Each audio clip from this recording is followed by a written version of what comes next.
करायचं स्मरण. गुरुर्ब्रह्मा गुरुर्विष्णू गुरुर्देहो महेश्वरः श्री सद्गुरु साक्षात परब्रह्म तस्मै श्री सद्गुरुवे नमः. जय जय रघुवीर समर्थ. जय जय रघुवीर समर्थ. श्रीमत श्रीदासबोध दशक 16वा तत्वान्वयाचा समास 7वा महद्भूत निरूपण नाम श्रीराम समर्थ. पृथ्वीचे मूळ जीवन, जीवनाचे मूळ अग्न, अग्नीचे मूळ पवन, मागा निरोपिले. जय जय रघुवीर समर्थ. जय सद्गुरू. श्री समर्थ कृपेने उत्तमाची सुरुवातच ज्याप्रमाणे आपण कार्याला सुरुवात करत असतो त्याप्रमाणे कार्याला सुरुवात झालेली आहे. कार्याला सुरुवात होताच समर्थांनी जय जय रघुवीर समर्थ याप्रमाणे जय घोषणा केलेली आहे. जय कोणाचा दाखवलेला आहे? समर्थ म्हणाले आताच्या या कलियुगामध्ये जय सांगायला नको. समर्थ म्हणाले कारण प्रत्यक्षात 8 विषय विकार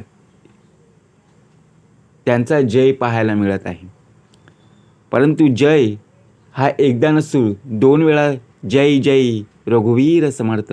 एक जय म्हणजे आपल्या देहाचा आणि दुसरा म्हणजे अंतरीचा अंतरात्मा. रघुवीर सद्गुरू साक्षात आहे ना. मग त्याचप्रमाणे आपण प्रार्थना म्हटली ना, गुरुर ब्रह्मा गुरुर विष्णू गुरुर देहो महेश्वरा. तिघांच्या पलीकडे असणारं कोण? स्मरण कोणाचं केलं तर श्री सद्गुरू साक्षात परब्रह्माचं स्मरण केलं ना. मग या परब्रह्माच्या नामस्मरणातून आपल्याला काय प्राप्त होणार आहे? सामर्थ्य प्राप्त होणार आहे. म्हणून समर्थाने उत्तमाचा आपल्याला भाग दिलेला आहे. आजचा समास फार महत्त्वाचा आहे. मागच्या समासामध्ये वायुस्तवन निरूपण झालं. आजच्या समासामध्ये समर्थांनी महद्भूत निरूपण, ते सुद्धा समर्थांनी दशक 16वा तत्वान्वयाचा आणि समास 7वा महद्भूत निरूपण. कारण प्रत्यक्षात आपण मतं ऐकली, मतं जाणून घेतली, लोकांच्या घरी गेलो, लोकांचे शब्द ऐकले, लोकांचे वाक्य ऐकले, लोकांची मतं जाणली, पण काही फायदा झाला नाही. मग शेवटी आता ऐकायचं कोणाचं? कलियुगामध्ये आपण जन्माला आलो, आपल्याला कान दिलेले आहेत. कोणी काय बोललं की आपल्या कानामध्ये बघा ते शब्द पडत असतात. परंतु आता ऐकल्यावर आपलं भलं व्हावं यासाठी आपण इकडे तिकडे भरकटत असतो, बरोबर की नाही? परंतु समर्थ म्हणाले श्रवण का महत्त्वाचं आहे? कारण आजचा जो समास आहे महद्भूत निरूपण. आता महद्भूत निरूपण म्हणजे काय? आता प्रत्यक्षात पाहायला जर गेलो, महद्भूत या शब्दाचा अर्थ महान, मोठे, उत्कृष्ट. ज्याप्रमाणे निरूपण म्हणजे काय तर समर्थ म्हणाले वर्णन, विवरण, प्रवचन, व्याख्यान, श्रवण. कारण का?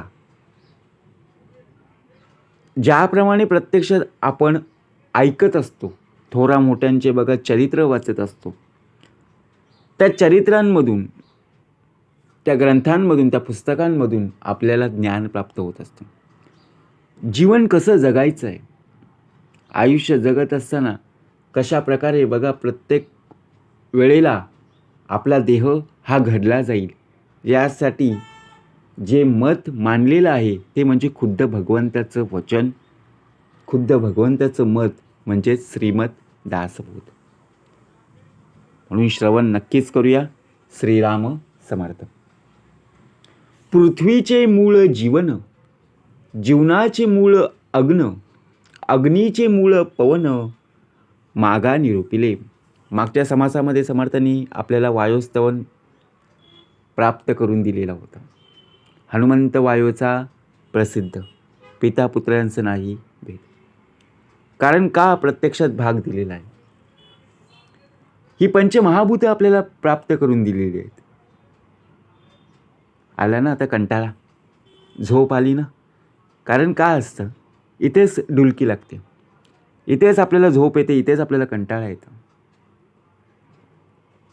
ते आपल्याला बाजूला सारायचं आहे. कारण जर श्रवण जर उत्तमाचं असेल तर कुठेही तुम्हाला वनवन करायची गरज पडणार नाही. मग हा समास का महत्त्वाचा दाखवला? कारण या समासामध्ये पृथ्वीचं मूळ जीवन याचं वर्णन केलेलं आहे. आपला देहसुद्धा या पृथ्वी तलावर जन्माला आला. मग जीवनाचे मूळ अग्न, जर अग्नी नसेल तर मनुष्य देह बघा जिवंत राहील का? कारण का अग्नीचे मूळ पवन. प्रत्येक बघा जी तत्व आहेत एकमेकांना कशी जोडली गेलेली आहेत. पृथ्वीचं मूळ काय? तर प्रत्यक्षात पाणी. कारण पाणी हे संपूर्णपणे जीवन आहे. आपल्याला बघा प्रत्यक्षपणे पाण्याशिवाय आपला देह राहूच शकत नाही. 84 लक्ष योनी ही सर्व पाण्यांवर जिवंत आहे. बरोबर की नाही? कारण मूळ काय आहे ते पाणी हे जीवन आहे. परंतु पाण्याचं मूळ काय? पाण्याचं मूळ हे अग्नी आहे. आपण काय विचार करू, अरे पाणी आणि अग्नी हा विरुद्ध आहे. जर कुठे बघा प्रत्यक्ष अग्नी पाहायला मिळालं त्यावर आपण पाणी ओतलं विझते. परंतु त्या पाण्याचं मूळ हे अग्नी आहे आणि अग्नीचे मूळ हे वायू आहे. वारा, हवा. प्रत्यक्षात भाग कसा दिलेला आहे याचं निरूपण पूर्वी केलेलं आहे. बरोबर की नाही? श्रवण समर्थांनी आपल्याला प्राप्त करून दिलेलं आहे. वायुस्तवन झालं. वायुस्तवनाच्या अगोदर समर्थांनी उत्तमाचा आपल्याला भागसुद्धा दिला, तो म्हणजे अग्निनिरूपण. त्याच्या अगोदर आप दिलं, आप निरूपण. पृथ्वी, आप, तेज, वायू आणि आकाश हे पंचमहाभूत आहेत. या पंचमहाभूतांचं सविस्तर वर्णन समर्थांनी आपल्याला प्राप्त करून दिलेलं आहे. आता ऐका पवनाचे मूळ. कशाचं दिलंय वर्णन? पवनाचं मूळ. तो हा अंतरात्माची केवळ अत्यंतची चंचल सकळांमध्ये. आता वायूचं मूळ जो अंतरात्मा त्याचं संपूर्णपणे काय ऐकलं पाहिजे? निरूपण श्रवण ऐकलं पाहिजे. कारण हा अंतरात्मा सर्वांमध्ये व्याप्त असून अत्यंत चंचल आहे.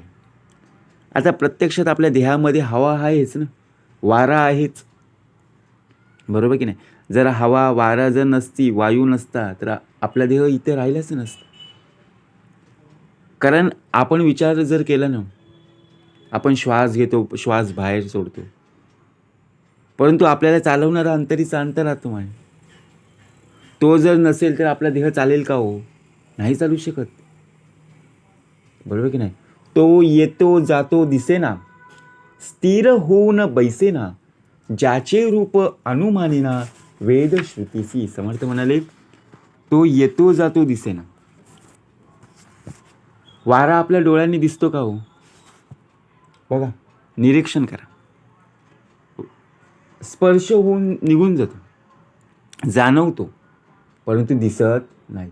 स्थिर होऊन बैसेना, तो स्थिर आहे का? नाही आहे. हवेचा वेग, वायूचा वेग स्थिर नसतोच. ज्याचे रूप अनुमानिना वेद श्रुतीशी. का भाग द्यावा लागला समर्थांना? कारण मूळ स्वरूप काय आहे हे पाहिलं पाहिजे.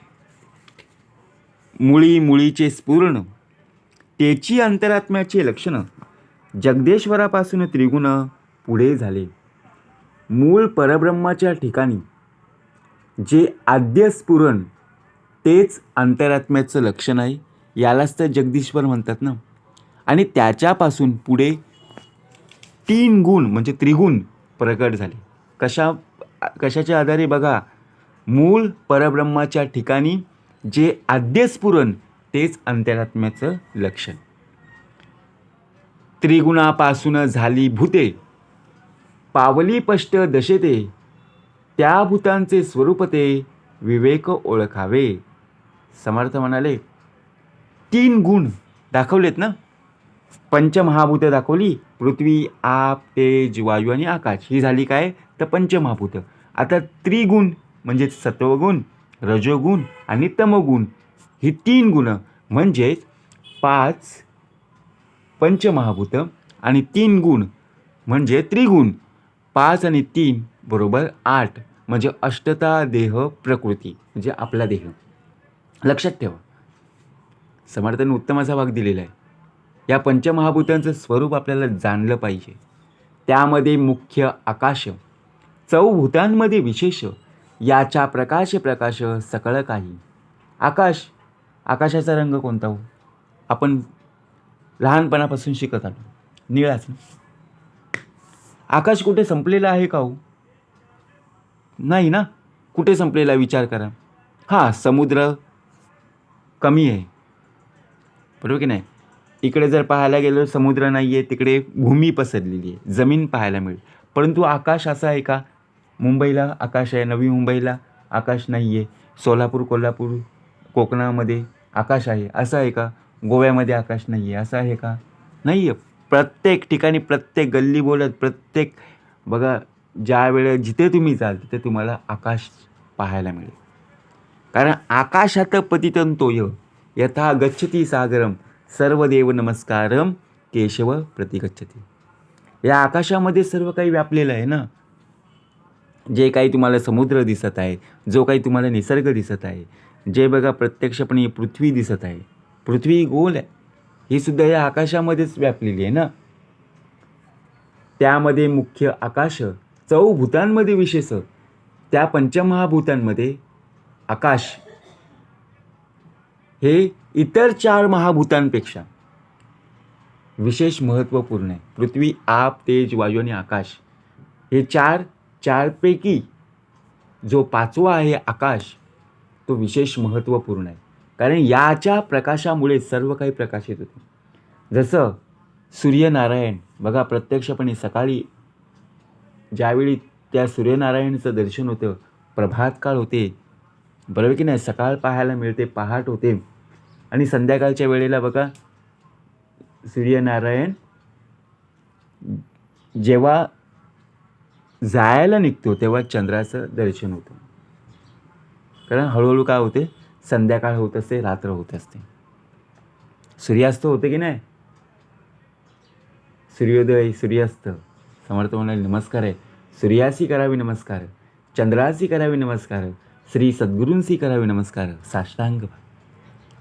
एक विष्णू महद्भूत, ऐसा भूतांचा संकेत, परंतु याची प्रचित पाहिली पाहिजे. एक विष्णू महद्भूत असं म्हटले, परंतु विवेकाने प्रचिती नक्कीच घेतली पाहिजे. विस्तारे बोलिले भूते, त्या भूतांमध्ये व्यापकते, विवरून पाहता येते प्रत्ययासी. सर्व भूतांचे म्हणजे पंचमहाभूतांचे विस्ताराने वर्णन केले गेलेले आहे. त्या भूतांमध्ये सर्वात ते व्यापक आहे याचा प्रत्यय आपणास विवरणाने, निरूपणाद्वारे, श्रवणाने पाहायला मिळत असतो. आत्मयाच्या चपळनापुढे वायोते किती बापुडे, आत्म्याचे चपळपण रोकडे समजून पाहावे. अंतरात्मा हा इतका चपळ आहे की वायूही त्याच्या चंचलापुढे कमी पडतो. म्हणून आत्म्याच्या चंचलपणाची रोकडी प्रचिती नीट समजून घेतली पाहिजे. आता विचार करा, अंतरीचा अंतरात्मा सर्व तो जाणून घेणार आहे ना, बरोबर की नाही. कारण त्याच्या चंचलपणामुळे बघा, जसं आपला भाग पाहूया. समर्थ म्हणाले, ज्याप्रमाणे आपलं मन, तुम्ही ज्या ठिकाणी बसलेला आहात ना, त्या ठिकाणी मन बसलेलं आहे का बघा. तुमचा देह तिथे बसलेला आहे, परंतु मन त्या ठिकाणी नाही आहे. कारण मन हा संपूर्णपणे इकडे तिकडे भरकटत आहे. तो मुंबईला गेलेला आहे, तो गावाला पोचलेला आहे, बरोबर की नाही, बाहेरच्या देशात पोचलेला आहे. त्याला तिकीट लागत नाही आहे. त्याचा प्रवास हा बघा, एका सेकंदात तो चंद्रावर जातो, एका सेकंदात सूर्याकडे पाहतो. म्हणजे सूर्याकडे गेला की नाही. म्हणजे विचार करा. त्याचप्रमाणे तो इतका चपळ आहे की त्याच्या चंचलपणामुळे आपला देह तिथं फिका पडतो. म्हणून समर्थ म्हणाले, मन करून एकाग्र, ऐका श्रोते सकळी कहू. मनाला एकाग्र करायचं आहे. मन एकाग्र होईल कसं? मन एकाग्रच होत नाही आहे.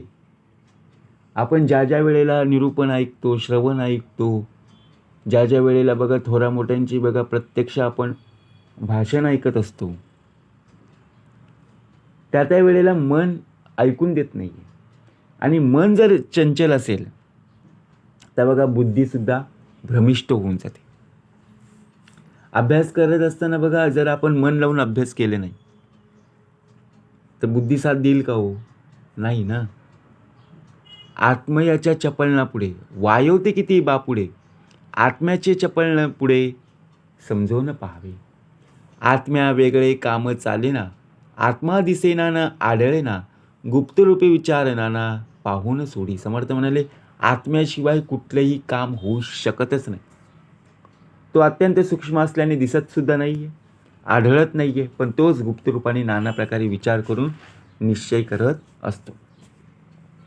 आता जर आपण पाहायला गेलो, आपला देह डोळ्यांनी दिसतो का? प्रत्येक व्यक्तीला, प्रत्येक मनुष्य योनी बघा जेवढी या पृथ्वी तलावर माणसं पाहायला मिळतात त्यांना आपला देह दिसतोय. आपल्याला सुद्धा प्रत्येक मनुष्य योनी पाहायला मिळत आहे.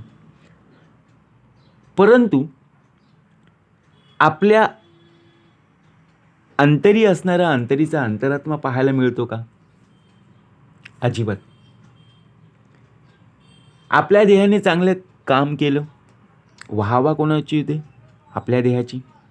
वाईट काम केलं, वाईट शब्द कोणाला पडतात? आपल्यालाच पडतात. परंतु अंतरीचा अंतरात्मा ज्याप्रमाणे तो जर नसेल तर आपल्याकडून कुठलंही काम होऊ शकतच नाही.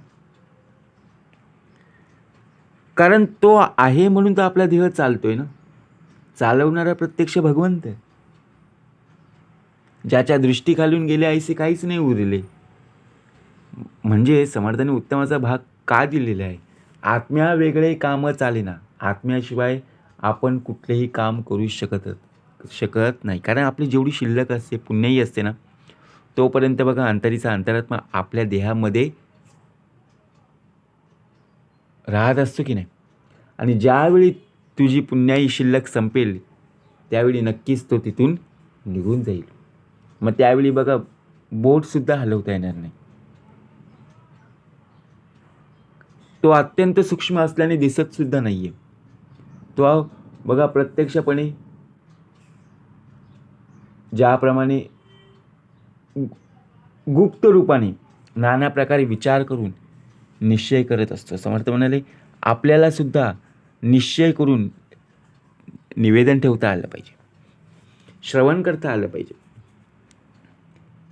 पिंड ब्रह्मांड व्यापून धरिले, नाना शरीरी विलासले, विवेकी जनासी भासले जगदांतरी. समर्थ म्हणाले अंतरात्मा पिंड ब्रह्मांडास आत बाहेर व्यापून असतो.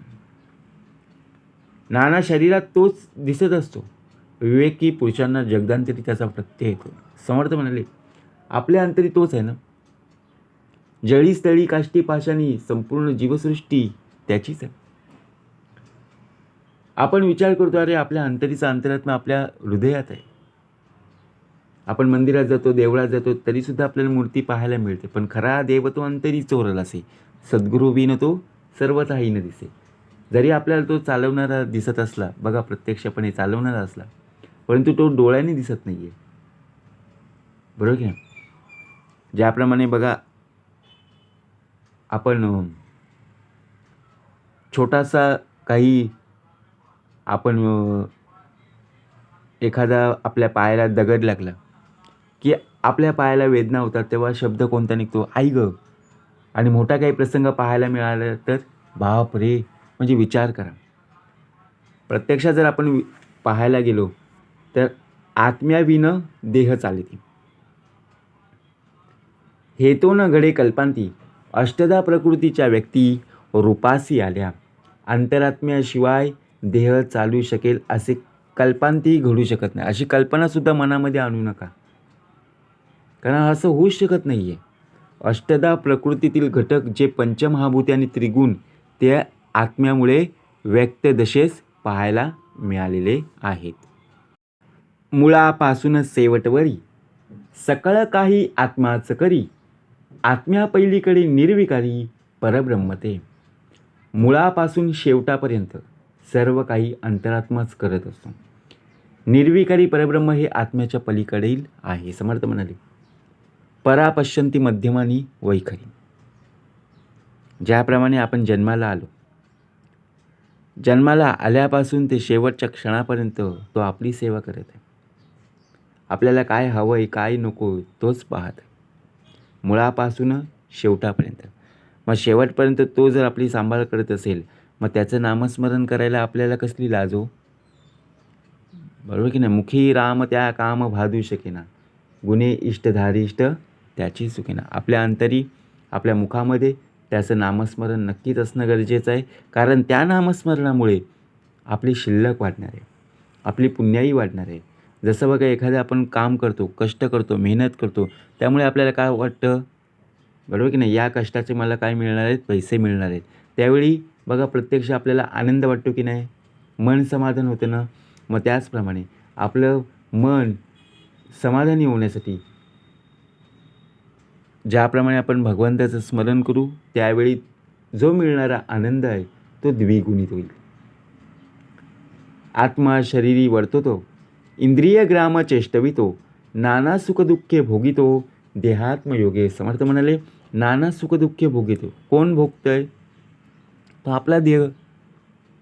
आत्मा हा शरीराच्या ठिकाणीच राहत असतो, परंतु सर्व इंद्रिय समूहाला तोच चेतवितो ना. तसंच देह आणि अंतरात्मा यांच्या संयोगाने नाना सुखदुःख उपभोगतोय. 5 ज्ञानेंद्रिय, 5 कर्मेंद्रिय मिळून हा दशेंद्रियाचा नरदेह प्रत्येक इंद्रियानं वळण लावून दिलेलं आहे. त्याचप्रमाणे इंद्रियांना चालवणारा तोच आहे, परंतु मन हा असा आहे ना, हा इंद्रियाचा राजा आहे. ज्याप्रमाणे आपल्याला होणाऱ्या इजा बघा, आपल्याला आपलं शरीर कधीतरी बघा साथ देत नाही आहे. त्यावेळी आपल्याकडे सर्व काही असतं, परंतु साथ नाही दिली तर आपल्याला ज्या यातना झालेल्या आहेत त्या भोगाव्या लागतात. कारण सुखाच्या वेळी बघा देवाची सुद्धा आठवण होत नाही आहे, परंतु दुःखाच्या वेळी त्याचं स्मरण करणं गरजेचं असतं. म्हणून समर्थ म्हणाले, सप्तकंचुक हे ब्रह्मांड, त्यामध्ये सप्तकंचुक पिंड, त्या पिंडामध्ये आत्मा जाड विवेके ओळखावा. हे ब्रह्मांड 7 आवरणांनी युक्त असून त्यातच सप्त आवरणांनी युक्त पिंड असतो, आणि त्या पिंडामध्ये जो श्रेष्ठ असा आत्मा आहे तो विवेक जाणला पाहिजे. हे ब्रह्मांड संपूर्णपणे 7 आवरणांनी पूर्णपणे युक्त असून त्यातच सप्त आवरणांनी युक्त पिंड आहे. शब्द ऐकून समजतो, समजवून प्रत्युत्तर देतो, कठीण मृद शीतोष्ण जाणतो त्वचेमध्ये. समर्थ म्हणाले, शब्द ऐकतो. शब्द कोणाचा आपण ऐकतो? समजून प्रत्युत्तर देतो. तोच शब्द ऐकून त्याचा अर्थ आपण समजून घेतो आणि प्रत्युत्तर देतो. समोरील व्यक्ती ज्या ज्या वेळेला आपल्याला बोलेल त्यावेळेला बघत त्या व्यक्तीचे शब्द, त्या व्यक्तीचे वाक्य आपण ऐकून घेत असतो, समजून घेत असतो आणि त्यानुसार त्यांना उत्तरं देत असतो. जर आपला देह चंचल असेल, मन इकडे तिकडे भरकटत असेल, तर समोरच्या व्यक्तीला आपण काय उत्तर देणार हो? असं होऊच शकत नाही. म्हणून त्वचेच्या योगे तो कठीण, मग तसे शीत आणि उष्ण हेही जाणत असतो. मग बघा, आपण विचार जर केला, गरम गरम पातेलं गॅसवरून बाजूला सारलं, चुलीवरून बाजूला काढलं, आपल्याला चटका लागेल की नाही? तेव्हा समजेल ना. आपण लहान मुलाला बघा, लहान मुलीला आपण सांगतो की बाबा इथे जाऊ नको, इथं गरम आहे, बरोबर की नाही? ते ऐकत नाही. ज्यावेळी त्या बाळाला बघा प्रत्यक्षपणे चटका लागतो त्यावेळी तो भू भू भू हाव हाव आहे, म्हणजे अशा प्रकारे काय करत असतो? एक्सप्रेशन देत असतो, बरोबर की नाही? मग तेव्हा त्याला समजतं की बाबा हे उष्ण आहे, गरम आहे, बरोबर की नाही? नेत्री भरूनी पदार्थ पाहणे, नाना पदार्थ परीक्षणे, उंच नीच समजणे मनामध्ये. समर्थ म्हणाले, नेत्रामध्ये भरून राहून नाना पदार्थ पाहतो. नेत्र म्हणजे आपले डोळे. डोळे दिलेत कशाला हो, बरोबर की नाही? डोळ्यांनी आपण काय करत आहोत? पुण्याही संपवत आहोत. त्याची परीक्षा करणं, मनामध्ये त्याची श्रेष्ठ कनिष्ठही समजणं. विचार करा. जिव्हेमध्ये नाना, त्याचप्रमाणे त्याच्या अगोदर समर्थांनी उत्तमाची ओवी आपल्याला प्राप्त करून दिलेली. नेत्री भरूनी पदार्थ पाहणे, बरोबर की नाही? आपण काय विचार केला की खरंच नेत्री भरूनी पदार्थ पाहणे, परंतु नेत्र भरून कधी देवाचं मूर्ती आपण पाहिली का? त्या डोळ्यांनी बघा प्रत्यक्षात भगवंत पाहिला का? क्रूरदृष्टी, सौम्यदृष्टी, कपटदृष्टी, कृपादृष्टी, नाना प्रकारच्या दृष्टी, भेद जाणे, अनेक प्रकारच्या दृष्टी आहेत. आपण बोलतो ना, अरे या व्यक्तीची नजर ना वाईट आहे. समर्थ म्हणाले, कुणाच्या अंतरी लागेल धक्का, ऐसे वर्तणूक करू नका आणि कुणालाही बोलू नका. काही लोक रागाने आपल्याकडे पाहत असतात, काही लोक संशयाने पाहत असतात. म्हणजेच आता आपण सावध राहणं गरजेचं आहे की आपला देह कुठेही चुकता कामा नये. जिव्हेमध्ये नाना स्वाद, निवडून जाणे भेदाभेद, जे जे जाणे ते ते विशद करुणी बोले. समर्थ म्हणाले, जिव्हेमध्ये आपली जी जीभ आहे, जिभेमध्ये राहून तो नाना स्वादामधील भेद अभेद जाणू शकतो. आपल्याला बघा प्रत्यक्षपणे चव एखाद्या पदार्थाची सांगायला गेलो, कोणी विचारलं अरे कशी चव आहे, तर ती सांगता आली पाहिजे. गोड आहे, आंबट आहे, कडू आहे, तिखट आहे, तुरट आहे, खारट आहे. त्याचप्रमाणे बघा भेद अभेद आपण जाणू शकतो. जे जे जाणतो ते ते स्पष्ट करूनही सांगत असतो, बाबा या पदार्थाची चव गोड आहे किंवा कडू आहे. आता मेथीचा लाडू ज्यावेळी तुम्हाला दिला त्यावेळी कोण सांगेल का हो खारट आहे किंवा खूप गोड आहे, असं नाही सांगू शकत, बरोबर की नाही? आपण सांगू मीडियम कडू गोड आहे. कारण का? साखरेची चव कडू असेल का हो? नाही आहे. जे आहे ते स्पष्टपणे सांगितलं पाहिजे. उत्तम अन्नाचे परिमळ, नाना सुगंध परिमळ, ना फळांचे परिमळ, घ्राणेंद्रियाच्या योगाने तो उत्तम अन्नाचा सुंदर वास, नाना प्रकारची सुगंध, नाना फळांचे फुलांचे गंध वगैरे जाणत असतो. आता विचार करा, तुम्ही ज्या ज्या वेळेला एखाद्या दुकानात जात असता तेव्हा बघा मार्केट लागतं की नाही, आपल्याला बाजार भरलेला असतो, त्यावेळी बघा सुगंधित फुलं पाहायला मिळत असतात. एखादा मोगरा असेल, समर्थ म्हणाले प्रत्येक वेगवेगळ्या प्रकारची फुलं पाहायला मिळतात. त्या ठिकाणाहून जेव्हा आपला देह जाईल तेव्हा आपल्याला सुगंध दरवळून बघा प्रत्यक्षपणे आनंदाचं वातावरण पाहायला मिळेल. त्याचप्रमाणे थोडे पुढे गेल्यावर आपल्याला सुगंधित अगरबत्ती, तिचा वास आपल्या नाकामध्ये दरवळत राहतं. परंतु फळांचं बघा प्रत्यक्षपणे गंध सुगंध आपल्याला येत असतात. परंतु घ्राणेंद्रिय वाईट वाससुद्धा आपण कचऱ्याच्या जो डबा असतो, कचऱ्याची गाडी असते, त्याच्या बाजूने जर गेलो तर बघा नाकाला रुमाल लावावाच लागतो ना. समजून घेणं गरजेचं आहे. जिव्हेने स्वाद घेणे बोलणे, पाणी इंद्रिये घेणे जाणे, पादेंद्रिये येणे जाणे सर्व काळ. समर्थ म्हणाले, जिभेने स्वाद घेणं आणि बोलणं, हाताने पदार्थ देणं घेणं. आता विचार करा, आपण एखादी कॅडबरी असेल, कॅडबरी खात असताना बघा जिभेवर ठेवली, तिचा स्वाद आपण काय सांगू, खूप उत्तमाचं आहे आणि खूप उत्तमाची गोडीसुद्धा आहे, बरोबर आहे, जिभेने सांगितलं. आता हाताने पदार्थाची ओळख निर्माण करायची. बाबा ही वस्तू गरम आहे की थंड आहे, हे कशामुळे समजतं, ते हाताने स्पर्श. पायांनी येणे जाणे म्हणजेच काय, समर्थ म्हणाले पादेंद्रिय येणे जाणे सर्व काळ. ही सर्व काळ अंतरात्माच करीत असतो ना. आपल्याला कुठे बाहेर जायचं असेल तर नेणारा तोच आहे आणि पुन्हा घरी यायचं असेल तर आणणारासुद्धा तोच आहे. शिस्नेंद्रिये श्रुतभोग, गुदेंद्रिये मळोत्सर्ग, मने करून सकळ सांग कल्पून पाहे. समर्थ म्हणाले उत्तमाचा भाग दिलेला आहे. जननेंद्रिय आणि कामभोग. गदेंद्रियाने बघा प्रत्यक्षात मल्लोत्सर्ग करणे, मनाने सर्व प्रकारच्या कल्पना करणे. सकाळी संध्याकाळ बघा आपला देह उत्तम प्रकारे फ्रेश होतो, बरोबर की नाही. ज्या ज्या वाटेला बघा आपण जे जे पदार्थ खाल्लेले आहेत ते पदार्थ उत्तम प्रकारे आपले निघून जातात, बरोबर की नाही. पाणी पिलं, पाणीसुद्धा बघा उत्तम प्रकारे सुरतभोग, शिस्नेंद्रिय सुरतभोग या मार्गाने निघून जात असतं. मने करून सकळ सांग कल्पून पाय, ऐसे व्यापार परोपरी त्रिभुवनी एकला चिकरी, त्याची वर्णवया थोरी दुसरा नाही. असे परोपरीचे व्यापार त्रिभुवनात जो एकटाच करीत असतो त्याची थोरवी वर्णन करायला त्याच्याशिवाय दुसरा कोणीच नाही.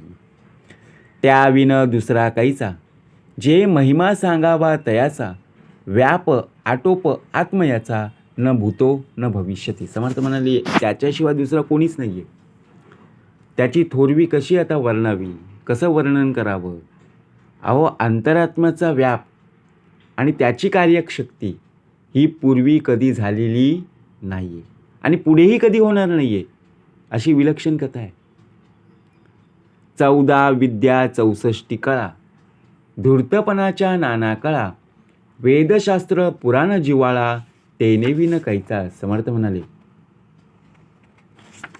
ज्याप्रमाणे 14 विद्या 64 कळा, शिवाय धूर्तपणाच्या नाना कळा, वेद आहेत, शास्त्र आहेत, पुराणं आहेत, यांचं रहस्य हे सर्व कशामुळे समजतं, तर अंतरात्म्यामुळेच जाणणं शक्य आहे. त्याच्याशिवाय काही शक्य नाही आहे. 14 विद्या कोणत्या आहेत, 64 कला यासुद्धा आपल्याला प्राप्त करून दिलेल्या. इहलोकीचा आचार, परलोकी सारासार विचार, उभयलोकीचा निर्धार आत्माच करी. आपल्याला एक वाईट सवय असते, आपण एखादं पुस्तक वाचायला घेतल्यानं तो पूर्ण आपण वाचत नाही. आपल्याला कोणी सांगायला आलं ना संपूर्णपणे आपण ऐकून घेत नाही आहे. त्या व्यक्तीचं बघा प्रत्यक्षपणे जर ऐकलं असतं तर आपल्याला कळलं असतं, परंतु आपण काय करतो, अर्ध्या गोष्टी ऐकतो आणि अर्धवट माहिती ऐकल्यानंतर आपणच चुकीचे ठरतो, बरोबर की नाही. म्हणून समर्थ म्हणाले इहलोकीचा आचार, इहलोक आचार, परलोकांसंबंधी सारासार विचार, याप्रमाणे उभय लोकांसंबंधी निर्धार अंतरात्माच करत असतो. नाना मते नाना भेद, नाना संवाद विवाद, नाना निश्चय भेदाभेद, आत्माच करी. नाना मते, नाना भेद, नाना संवाद आणि नाना विवाद, नाना निश्चय भेदाभेद सर्व अंतरात्माच करत असतो. आता आपण विचार करू, नाना भेद, नाना संवाद आणि त्याचप्रमाणे भेदाभेदसुद्धा नक्कीच. ज्याप्रमाणे बघा आपला देह हा परमेश्वरानेच प्राप्त करून दिलेला आहे. या पृथ्वीवर, या पृथ्वी तलावर 84 लक्ष जीवयोनी व जीवन जगत आहेत, आयुष्य जगत आहेत. त्यांना चालवणारा कोण आहे, बरोबर की नाही. प्रत्येकाला प्रत्येकाच्या आयुष्यात सर्व काही वाढवून ठेवलेलं आहे, परंतु अजून वाढवून घ्यायचं असेल तर जा सद्गुरूशी शरण. मुख्य तत्व विस्तारले, तेने तयास रूप आणिले, येणेकरिता सार्थक झाले सकळ काही. मुख्य तत्वाचा विस्तार होऊन या सृष्टीच्या व्यापास रूप प्राप्त झाले आणि या अंतरात्म्यामुळे सर्व काही सार्थक झालेले आहे. लिहिणे वाचणे पाठांतर करणे, फुसणे सांगणे अर्थ करणे, गाणे वाजवणे नाचणे, आत्म्याच करिता. समर्थ म्हणाले लिहिणे असू दे किंवा वाचणे असू दे, ज्याप्रमाणे आपण पाठांतर करतो, विचारतो, सांगतोय, अर्थ करणं, गाणं, वाद्य वाजवणे, नाचणं, हे सर्व काही अंतरात्म्यात बघा प्रत्यक्षपणे करतच असतं ना.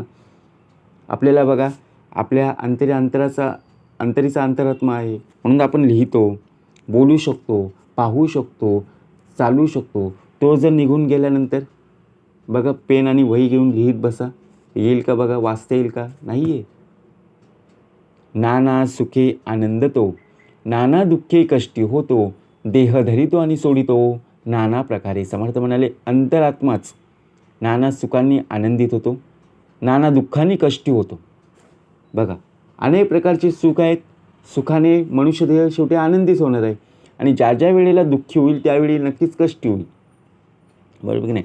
नाना प्रकारचं देह धरतो आणि देह नक्कीच सोडत असतो.